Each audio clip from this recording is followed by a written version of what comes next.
and Change Commission, and the arrival of our Honorable Francisco Isko Moreno, the Mayor of the City of Manila.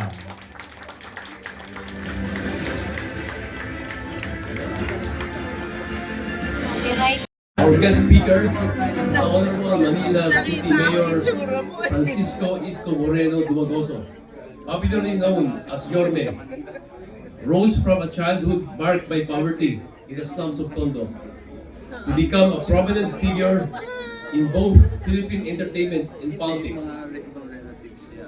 After gaining fame as a matinee idol in the 1990s, he transitioned into public service in 1998. Serving as Manila City Councilor and later on as Vice Mayor for 3 terms. To strengthen his governance and leadership skills, he pursued non-degree postgraduate studies at prestigious institutions such as Harvard and Oxford. He also briefly served as Undersecretary of the Department of Social Welfare and Development under the Duterte administration. Our guest speaker's political career reached new heights when he was elected the 27th Mayor of Manila in 2019, defeating political heavyweights, ex-Mayor Alfredo Lim and ex-President Joseph Estrada in a landslide victory. His first term was marked by a results-oriented leadership style, highlighted by the rapid beautification of historical sites, infrastructure development, with a firm approach to urban cleanliness and crime prevention. Despite criticisms over his populist style and outspoken personality, he earned widespread praise for his strong political will and ability to modernize the capital within a short period. In 2022, our guest speaker launched a bid for the Philippine presidency, finishing fourth in the field of 10 candidates. Following his defeat, he briefly stepped away from politics to pursue business ventures and television hosting. Manila Mayor, the Honorable Francisco Isko Moreno Dumagoso.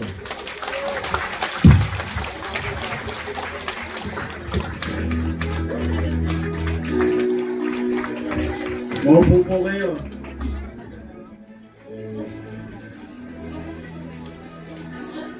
Our chair lady, Imelda C. Magko. This is your 4th term. Bawal sa amin yan, hanggang 3 term na. Vice Chairman Attorney Amador C. Tolentino Jr., National President Maria Loren B. Sales, Executive Vice President and Overall Convention Chairman Joby Francis W. Tupas, Tokayo, other members of the Board of Officers and Trustees, Board Advisor led by Chairman Emerita and Chair Lady of the Board of Advisor former Congresswoman Marisa Delmar Magsimo. May asin pa. Aming kaibigan sa Maynila, si Architect Palafox. Members of the Boards of Advisors, government officials, present, private partners, at sa lahat ng kanina naglalakad ako.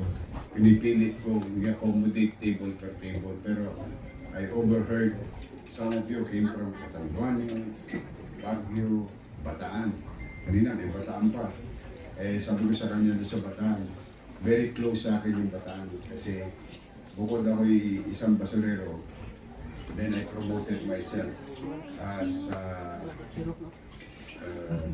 sidecar boy. In between, pag may paani sa Bataan, particular sa Landing Pilar, nagsisipot kami ng palay. Kaya very close sa akin yung Metro Manila Rizal. But speaking about Bataan, nag-aanap buhay ako, kaya lang Makati talaga yung palay. Makalim. Pagkagabi, kamot ka ng kamot. Kaya kailangan mo ng coconut oil. But nagwaling sa Roman Highway, yung nagwaling, barangay nagwaling. Doon naman kami nag-aani ng bato. Parang inaani yung bato sa ilog. Kasi inaakyat yun sa flatbed, tapos gagawin yung graba. Gagayak, dudurugin. So very close sa akin yun, landing pero impact. Pampanga chapter, lahat na nagtatasa na ako. Lahat yung binabati ko. But just wanted to special mention lang yung mga nagsabi ng kanilang lugar. O yung Baguio kanina, sabi niya, taga Baguio daw siya. Ayun, yung gulay nyo ngayon, nasa amin. Nandiyan dyan. Kasi we encourage local government, especially producing agri-products, to have an opportunity in Manila to meet institutional buyer. On top of, siyempre, nakikinabang kami as Manileño. Pag galing Nueva Ecija, Benguet, yung Ilocos, matapos lang. Pagka yung mga produkto na yaon ay nakakakamit namin sa Maynila, pinakikinabangan ng mga Tagalusog kasi ang mura. Kung sa supermarket, ang sili, pwede nang gawing alahas, no? Sa sobrang mahal.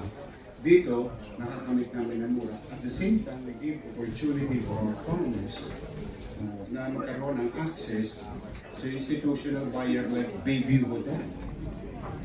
Kasi kung makakadirekta, mas malaki tipid ng institutional buyers, opportunity for the farmers,